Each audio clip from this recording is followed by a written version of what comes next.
Some backstory. When I graduated high school, I needed a job to pay for college. Our local funeral home was hiring, and the pay wasn't that bad actually. It turned out to be one of the best jobs I could ever ask for, and was actually really fun. I got to meet a lot of really awesome families and help them during the hardest time in their life. That was until I met a man who we'll call Derek. I worked with Derek's family several times, however he never came to any of the funerals. In 2016, I got a call to go and pick up a lady who passed away in her home. Myself and my co-worker arrived around 2:30 in the morning. Derek was there and heavily intoxicated. After signing the legal papers and talking with the family, we started to remove the body. Derek came running in and shoved me away from the cots. He went on a long rant about how I better never move his mother, and how she was going to come back and he would kill me if I removed her from their house. After about 15 minutes of this, the family got him to calm down and we finished the removal. Fast forward 30 minutes, we're back at the funeral home to get the body ready to be embalmed. And who shows up parked outside? My old buddy Derek.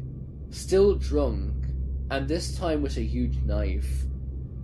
When I walked outside to go home, his truck was parked in front of my car, so I couldn't leave, and he began threatening me and my co-worker again.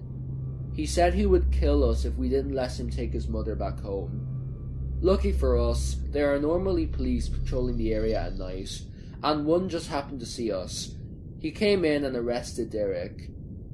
While he was being cuffed, he screamed, "I'll make sure you hurt like I do."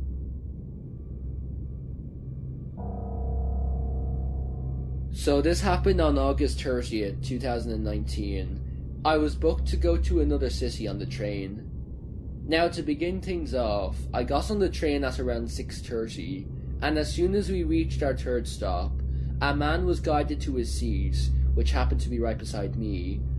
As soon as he sat down, I could smell the alcohol off him, like he was genuinely drunk. To point out, I'm an 18-year-old young woman who never really goes to far distances, and I normally hope I don't get into something bad, so as soon as he was right up beside me, I could feel the not-so-good vibes already coming off this guy. So I tried to sleep, since I had about 40 to 50 minutes of the train ride till I reached my destination. Now this guy made a conversation with another guy in our area, started asking where he was headed and whatnot. At one point he pointed that I was sleeping and was gonna try and wake me up. I was awake the whole time, but I just made it look like I was sleeping. The other guy told him to leave me alone, so he got up and left, and as soon as he was gone, the other guy woke me up and asked if I wanted to switch seats. I told him it was fine and that I was just tired. This guy comes back from wherever he went, sat back down beside me, and I had just woken up, but it just so happened that the other guy was sleeping, so I really had no choice but to talk to this guy beside me. He made small talk, like asking where I was headed, and started saying all this weird shit. He started saying, "You're so cute. If I had a choice, I would make you my caregiver. We love you. Canada loves you. Please put makeup on me. I wouldn't care if I was tied up. Next time you're on here, let me buy you a drink. The legal age is 19 in my province." But then he started to hug me, probably 4 times, and I'm there thinking, what do I do? Like my anxiety had already kicked, so I was really having a struggle. After about 15 minutes of this guy saying weird shit and hugging me, the other guy woke up and I kept glancing at him while nervously smiling. I guess he noticed my uncomfortableness and started to ask the other guy to leave me alone.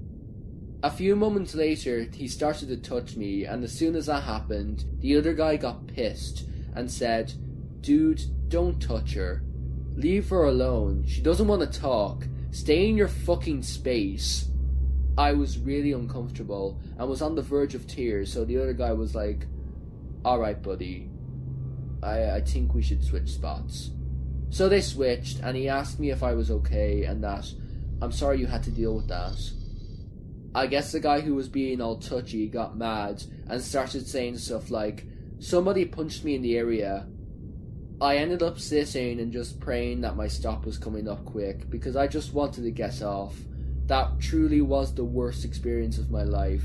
I felt so helpless and scared, and there were so many people around, but no one, and I mean no one, said anything. This happened years ago, but now that I'm an adult, so many details seem much scarier. I had no idea how much danger I was in. I was 12 and my friend was 13. I was staying at our house for a sleepover, and we decided to sneak out of the house sometime around midnight or 1 a.m. and just walk around the neighborhood. We made it to the grocery store, and one of us thinks it'd be fun to try cigarettes, so my friend convinced me to walk up to a guy in an aisle, flirt with him and ask him to buy us cigarettes. So I see a man, maybe in his late 30s, and dark features. Normal looking enough. I approach him in the beer aisle and smile and say, "Hey, could you do me a favor? Could you grab me a pack of cigarettes?" I was so young and clearly not a smoker. I didn't even ask for a specific brand. He nods his head and my friend and I go wait outside. A few minutes later, he comes out and hands me a pack of cigarettes. There's some benches in the front of the store and no one's around, but he stays and starts chatting with us. I don't remember much about what we talked about, but I remember him being sort of goofy. He had a thick New York accent, he's cracking jokes, asking us where we go to school, and him telling us he was new to the area, and asked for my number so I could show him around. Keep in mind that I'm 12 and he's somewhere in his late 30s. At that, my friend bursts out laughing and yells, "No, we gotta go," and takes off running, so I run with her. We run all the way back to her house, laughing about how creepy that guy was. We smoke one of the cigarettes and ditch the rest of the pack in the bushes and go to bed. 2 weeks later, I'm home on a Saturday night and watching America's Most Wanted, and I see him. It was his face, I was 100% certain. A group of 8 inmates escaped the prison in Texas, and their whereabouts were unknown. He was locked up for murdering his wife and 2 young sons in New York. I freaked out and called my friend. There was no mistaking it was the same man. We actually called the tip line and gave all the details we could. I never found out if they caught him again. Update. So I did a quick Google search because some of the details were foggy. I mean, it's been almost 20 years. His name was Joseph Garcia of the Texas 7. He was caught thanks to America's Most Wanted and was executed for his part in killing a cop while he was on the run. I remember him saying his name was Joe and he had mentioned coming up from Texas, but it's hard to believe he'd be that stupid. Then again, he probably figured 2 little girls wouldn't know who he was. He wasn't in the news yet.